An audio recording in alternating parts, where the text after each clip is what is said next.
Hello, good morning. Ito si Mama Mar Kusina. Magluto tayo ng gulay.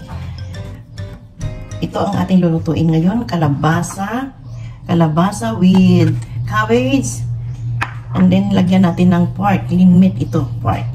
Magluto tayo ngayon. Kalabasa. Matching with cabbage. Magluto na tayo ng ano ba ito? Wala ng oil.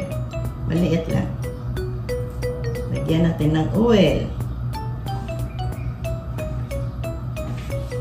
Luto tayo ng kalabasa. Masarap itong kalabasa. Very healthy. May sustansya pa ito sa mata. Ayan. Ano pa natin na lang? Yung bawang. Masarap ito, guys. Ito si Mama Mar Kusina. Magluto naman tayo ng ating ulam.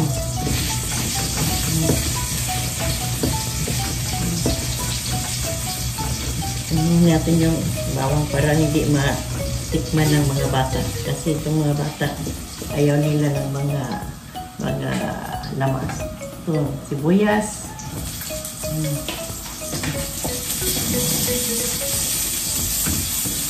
Amoy. Mabango na. Pagkatapos itong pork. Lean meat na pork. Inalo natin.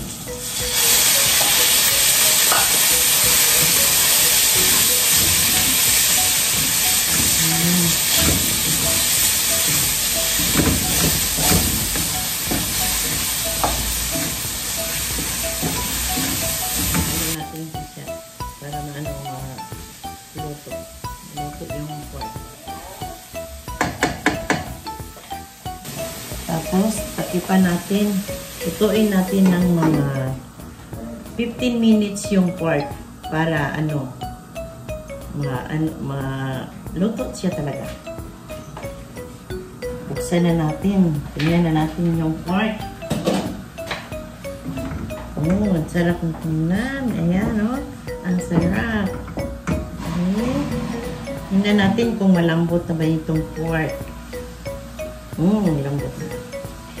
Ngayon, ilunod na natin ang ating kalabasa. Ito, yellow kalabasa. Masarap. Ano itong kalabasa? Dabu. Dabu yan sa Bisaya. Yung masarap na klase kasi may ibang kalabasa na yung tali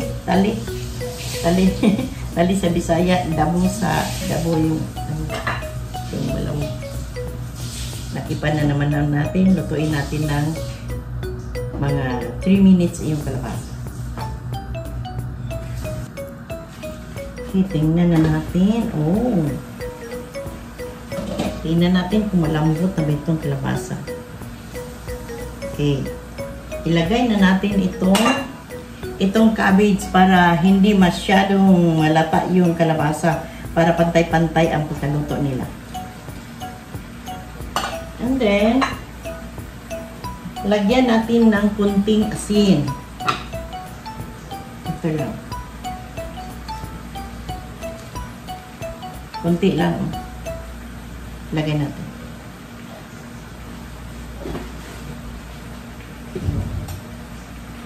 At saka oyster sauce. Ito, pangpasarap itong oyster sauce. Hindi na ako maglagay ng tuyo. Ito na ang oyster sauce. 2 spoon lang.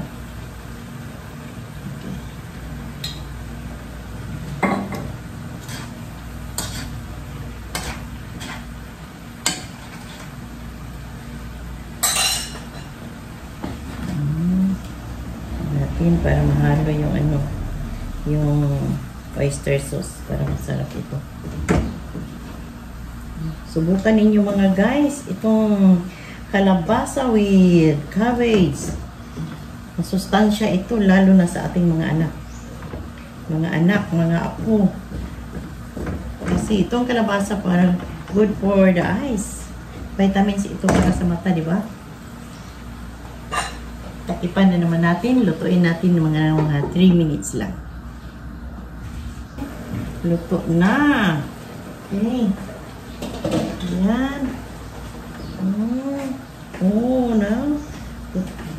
Tingnan ninyo, oh. Ang sarap-sarap ng gulay. Ang sarap itong kalabasa matching with cabbage with pork meat. Bitikman natin kung masarap na ba itong ulam natin.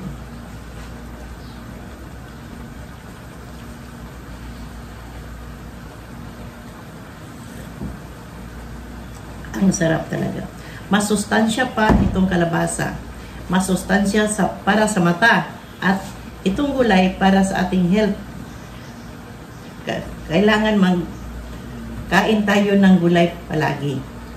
Kasi ngayon, alam mo naman, maraming tumatubok ng mga masakit. So, kailangan natin ng mga protection. Kain tayo araw-araw ng gulay.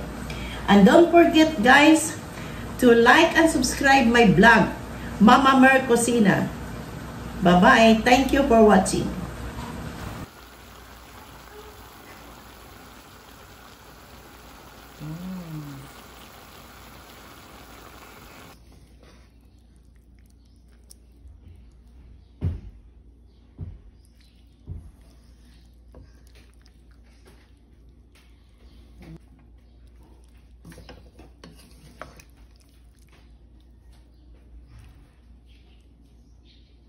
Subukan ninyo mga guys ito, kalabasa, matching with cabbage.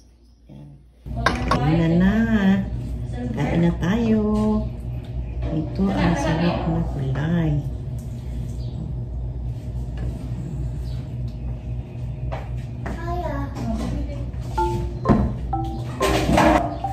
Yan. Oh. Ang sarap ng ating gulay. Kalabasa, matching with pork and cabbage. Ng kalabasa. Ito. So tender. Masustansya itong kalabasa. Lalo na sa akin na senior citizen, kailangan ko na kumain ng gulay. Sarap talaga. Kain tayo.